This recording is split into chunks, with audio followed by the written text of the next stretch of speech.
ಮೊದಲನೆಯ ಪ್ರಶ್ನೆ, ಹಾವುಗಳು ಎಷ್ಟು ದೂರ ಪ್ರಯಾಣಿಸಬಹುದು? A 1.6 kilometre, B 2 kilometre, C 3 kilometre, D 5 kilometre.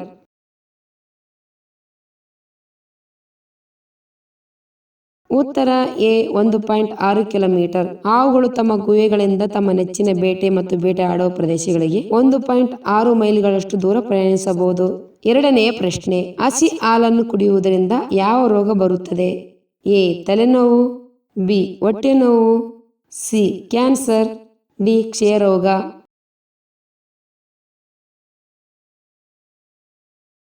ಉತ್ತರ ಡಿ ಕ್ಷಯರೋಗ. ಕಾಯಿಸದೆ ಹಸಿ ಹಾಲನ್ನು ಕುಡಿಯುವುದರಿಂದ ಕ್ಷಯರೋಗ ಬರುವ ಲಕ್ಷಣಗಳು ಬಹಳ ಇದೆ. ಮೂರನೆಯ ಪ್ರಶ್ನೆ, ಯಾವ ಪ್ರಾಣಿಯ ಹಾಲನ್ನು ತಾಯಿಯ ಹಾಲಿಗೆ ಸಮಾನವೆಂದು ಪರಿಗಣಿಸಲಾಗುತ್ತದೆ? ಎ ಆಕಳ ಹಾಲು, ಬಿ ಎಮ್ಮೆ ಹಾಲು, ಸಿ ಮೇಕೆ ಹಾಲು, ಡಿ ಕುರಿ ಹಾಲು.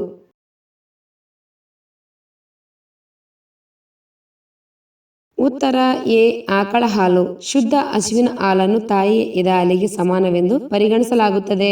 ನಾಲ್ಕನೆಯ ಪ್ರಶ್ನೆ, ಯಾವ ದೇಶದಲ್ಲಿ ಶುಲ್ಕ ಕಾಯ್ದೆಯನ್ನು ಹೆಚ್ಚಿಸುವುದು ಕಾನೂನು ಬಾಹಿರವೆಂದು ಪರಿಗಣಿಸಲಾಗಿದೆ?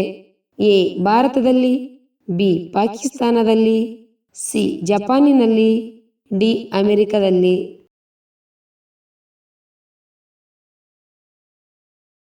ಉತ್ತರ ಸಿ ಜಪಾನಿನಲ್ಲಿ. ಜಪಾನಿನಲ್ಲಿ ಅಧಿಕ ತೂಕ ಹೊಂದುವುದು ಕಾನೂನು ಬಾಹಿರವಾಗಿದೆ. ಜಪಾನ್ ವಿಶ್ವದ ಅತಿ ಕಡಿಮೆ ಬೊಜ್ಜು ಹೊಂದಿರುವ ರಾಷ್ಟ್ರಗಳಲ್ಲಿ ಒಂದಾಗಿದೆ. ಐದನೆಯ ಪ್ರಶ್ನೆ, ಯಾವ ದಾನ ಮಾಡಿದರೆ ನೆನೆದ ಕಾರ್ಯಗಳು ಸಿದ್ಧಿಸುತ್ತದೆ?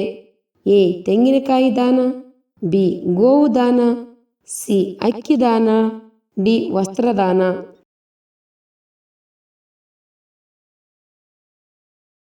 ಉತ್ತರ ಎ ತೆಂಗಿನಕಾಯಿ ದಾನ.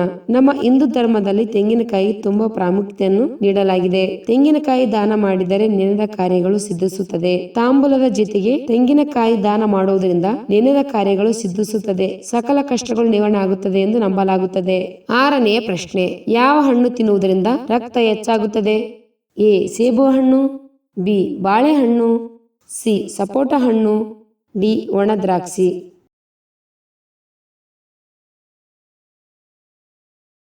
ಉತ್ತರ ಡಿ ಒಣ ದ್ರಾಕ್ಷಿ. ಒಣ ದ್ರಾಕ್ಷಿಯು ಕಬ್ಬಿಣದ ಸಮೃದ್ಧ ಮೂಲವಾಗಿದ್ದು ಅದು ರಕ್ತಹೀನತೆಗೆ ಚಿಕಿತ್ಸೆ ನೀಡಲು ಸಹಾಯ ಮಾಡುತ್ತದೆ. ಏಳನೆಯ ಪ್ರಶ್ನೆ, ಹೆಚ್ಚು ಬ್ರೆಡ್ ತಿನ್ನುವುದರಿಂದ ಯಾವ ರೋಗ ಬರುತ್ತದೆ? ಎ ಕ್ಯಾನ್ಸರ್, ಬಿ ಮಧುಮೇಹ, ಸಿ ಟಿಬಿ, ಡಿ ಕಾಮಾಲೆ.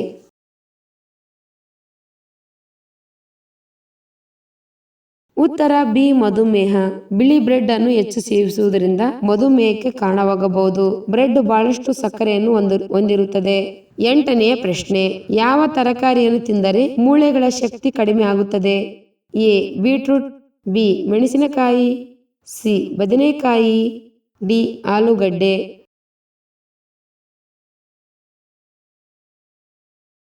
ಉತ್ತರ ಡಿ ಆಲೂಗಡ್ಡೆ. ಆಲೂಗಡ್ಡೆ ಮಿತವಾಗಿ ತಿನ್ನಲು ಉತ್ತಮವಾಗಿದೆ. ಆಲೂಗಡ್ಡೆ ತರಕಾರಿಯನ್ನು ತಿಂದರೆ ಮೂಳೆಗಳ ಶಕ್ತಿ ಕಡಿಮೆ ಆಗುತ್ತದೆ. ಒಂಬತ್ತನೆಯ ಪ್ರಶ್ನೆ, ಮಲಗಿದ ತಕ್ಷಣ ಗಾಢ ನಿದ್ದೆ ಬರುವುದಕ್ಕೆ ಏನನ್ನು ಸೇವಿಸಬೇಕು? ಎ ಜೇನುತುಪ್ಪ, ಬಿ ಗಸಗಸೆ, ಸಿ ಮೆಣಸು, ಡಿ ಅರಸಿಣ.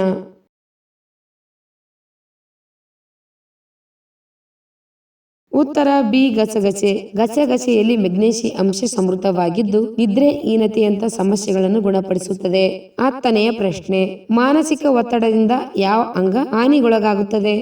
ಎ ಹೃದಯ, ಬಿ ಲಿವರ್, ಸಿ ಶ್ವಾಸಕೋಶ, ಡಿ ಮೂತ್ರಪಿಂಡಗಳು.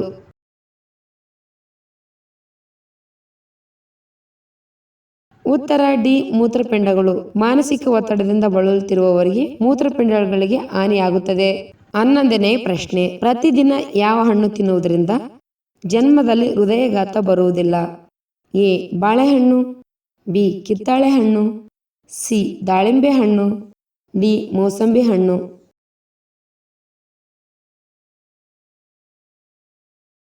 ಉತ್ತರ ಎ ಬಾಳೆಹಣ್ಣು. ಬಾಳೆಹಣ್ಣನ್ನು ತಿನ್ನುವುದರಿಂದ ಹೃದಯದ ಆರೋಗ್ಯಕ್ಕೂ ಪ್ರಯೋಜನಕಾರಿಯಾಗಿದೆ. 12ನೇ ಪ್ರಶ್ನೆ, ಭಾರತೀಯ ರಾಷ್ಟ್ರೀಯ ಕಾಂಗ್ರೆಸ್ ಅನ್ನು ಯಾವಾಗ ಸ್ಥಾಪಿಸಲಾಯಿತು? ಎ 1880ರಲ್ಲಿ, ಬಿ 1885ರಲ್ಲಿ, ಸಿ 1950ರಲ್ಲಿ, ಡಿ 1970ರಲ್ಲಿ.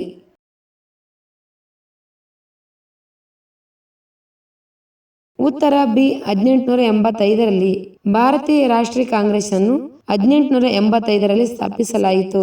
13ನೇ ಪ್ರಶ್ನೆ, ಅತಿಯಾಗಿ ಆಲೋಚನೆ ಮಾಡುವವರಲ್ಲಿ ಅತಿ ಶೀಘ್ರವಾಗಿ ಬರುವ ವ್ಯಾಧಿ ಯಾವುದು? ಎ ಮರಗುಳಿತನ, ಬಿ ಕ್ಯಾನ್ಸರ್, ಸಿ ಪಕ್ಷವಾತ, ಡಿ ನಿದ್ರಾಹೀನತೆ.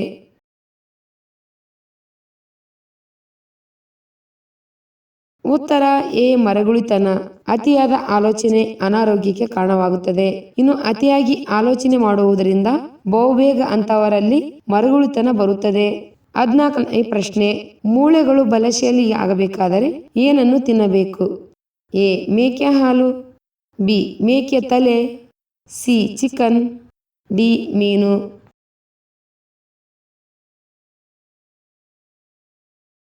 ಉತ್ತರ ಎ ಮೇಕೆ ಕಾಲು.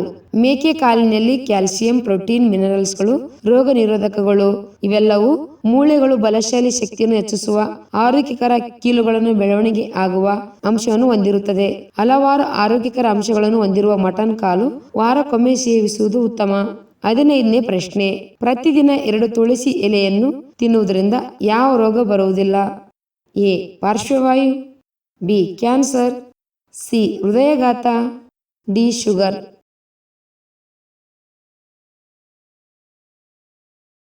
ಉತ್ತರ ಬಿ ಕ್ಯಾನ್ಸರ್. ಹಿಂದೂಗಳು ತುಳಸಿಯನ್ನು ತುಂಬಾ ಪವಿತ್ರವೆಂದು ಭಾವಿಸುವವರು. ತುಳಸಿ ಎಲೆಗಳಲ್ಲಿ ಕ್ಯಾನ್ಸರ್ ವಿರೋಧಿ ಮತ್ತು ಆಂಟಿಬಯೋಟಿಕ್ಗಳು ಇವೆ.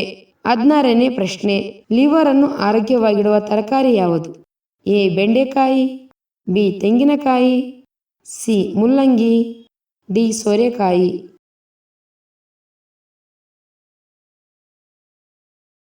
ಉತ್ತರ ಡಿ ಸೋರೆಕಾಯಿ. ಹಸಿರು ತರಕಾರಿಗಳ ಸೇವನೆಯು ಆರೋಗ್ಯಕ್ಕೆ ತುಂಬಾ ಪ್ರಯೋಜನಕಾರಿ ಎಂದು ಎಲ್ಲರಿಗೂ ತಿಳಿದಿದೆ. ಸೋರೆಕಾಯಿ ತರಕಾರಿ ಸೇವನೆ ಲಿವರ್ನ ಆರೋಗ್ಯ ಉತ್ತಮವಾಗಿರಿಸುತ್ತದೆ. 17ನೇ ಪ್ರಶ್ನೆ, ಯಾವಾಗಲೂ ಮನೆಯಲ್ಲಿ ಹಾಲು ಉಕ್ಕುತ್ತಿದ್ದರೆ ಅದರ ಅರ್ಥ ಏನು? ಎ ಅದೃಷ್ಟ, ಬಿ ಸುಖ ಶಾಂತಿ, ಡಿ ಸಿ ಧನಲಾಭ, ಡಿ ಕಷ್ಟಗಳು.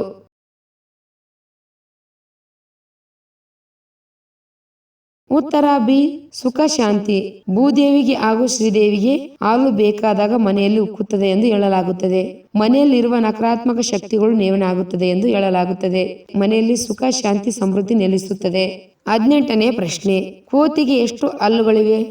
A 25, B 34, C 28, D 36.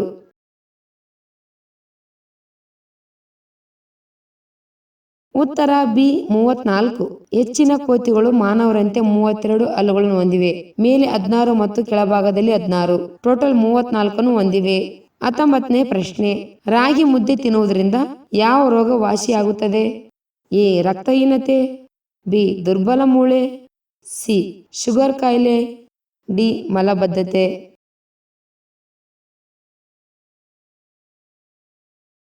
ಉತ್ತರ ಮೇಲಿನ ಎಲ್ಲವೂ. ರಾಗಿಯಲ್ಲಿ ಕ್ಯಾಲ್ಸಿಯಂ ಮತ್ತು ವಿಟಮಿನ್ ಡಿ ಹೇರಳವಾಗಿರುವುದರಿಂದ ಮೂಳೆಗಳನ್ನು ಬಲಪಡಿಸಿ ಸ್ನಾಯುಗಳ ಬೆಳವಣಿಗೆ ಸಹಕರಿಸುತ್ತದೆ. ರಕ್ತಹೀನತೆ ನಿಯಂತ್ರಣ, ಎಲುಬುಗಳ ಶಕ್ತಿ, ಶುಗರ್ ಕಾಯಿಲೆ ನಿಯಂತ್ರಣ, ಮಲಬದ್ಧತೆ ಇವೆಲ್ಲ ಸಮಸ್ಯೆಯಿಂದ ಮುಕ್ತಿ ಹೊಂದಬಹುದು. 20ನೇ ಪ್ರಶ್ನೆ, ಭಾರತದಲ್ಲಿ ಅತಿ ಉದ್ದದ ರೈಲು ಪ್ಲಾಟ್ಫಾರ್ಮ್ ಎಲ್ಲಿದೆ? A Delhi, B Mumbai, C Kolkata, D Karnataka.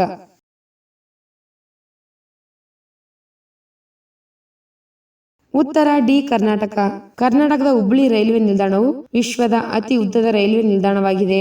21ನೇ ಪ್ರಶ್ನೆ, ಒಂದು ದಿನದ ಮಟ್ಟಿಗೆ ಭಾರತದ ರಾಜಧಾನಿಯನ್ನು ಮಾಡಿದ ನಗರ ಯಾವುದು?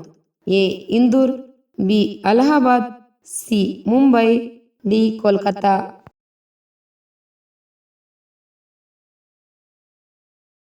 ಉತ್ತರ ಬಿ ಅಲಹಾಬಾದ್. ಅಲಹಾಬಾದ್ ಅನ್ನು ಒಂದು ದಿನದ ಮಟ್ಟಿಗೆ ದೇಶದ ರಾಜಧಾನಿ ಎಂದು ಘೋಷಿಸಲಾಯಿತು. 22ನೇ ಪ್ರಶ್ನೆ, ಇವುಗಳಲ್ಲಿ ಯಾವ ನದಿಯು ಅರಬ್ಬಿ ಸಮುದ್ರಕ್ಕೆ ಹರಿಯುತ್ತದೆ? ಎ ಕೃಷ್ಣ ನದಿ, ಬಿ ಗೋದಾವರಿ, ಸಿ ಮಹಾನದಿ, ಡಿ ಮಾಯಿ ನದಿ.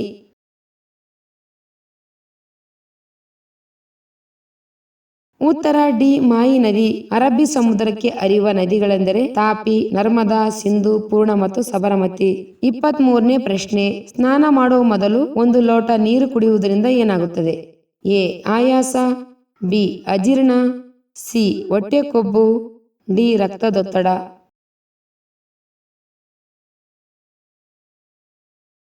ಉತ್ತರ ಡಿ ರಕ್ತದೊತ್ತಡ. ಸ್ನಾನ ಮಾಡುವ ಮೊದಲು ನೀರು ಕುಡಿಯುವುದು ರಕ್ತದೊತ್ತಡವನ್ನು ಕಡಿಮೆ ಮಾಡಲು ಸಹಾಯ ಮಾಡುತ್ತದೆ. 24ನೇ ಪ್ರಶ್ನೆ. ಬೆನ್ನು ನೋವನ್ನು ತ್ವರಿತವಾಗಿ ಕಡಿಮೆ ಮಾಡುವ ಆಹಾರ ಯಾವುದು? ಎ ಮೆಣಸು, ಬಿ ದಾಲ್ಚಿನ್ನಿ ಚಕ್ಕೆ, ಸಿ ಬೆಳ್ಳುಳ್ಳಿ, ಡಿ ಜೀರಿಗೆ.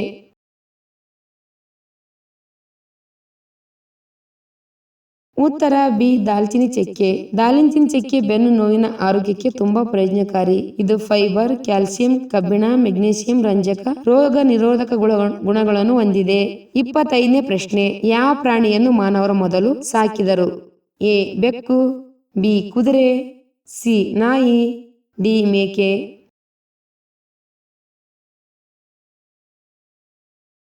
ಉತ್ತರ ಡಿ ಮೇಕೆ. ಮೇಕೆಗಳು ಮನುಷ್ಯರಿಂದ ಸಾಕಿದ ಮೊದಲ ಪ್ರಾಣಿಗಳಾಗಿವೆ.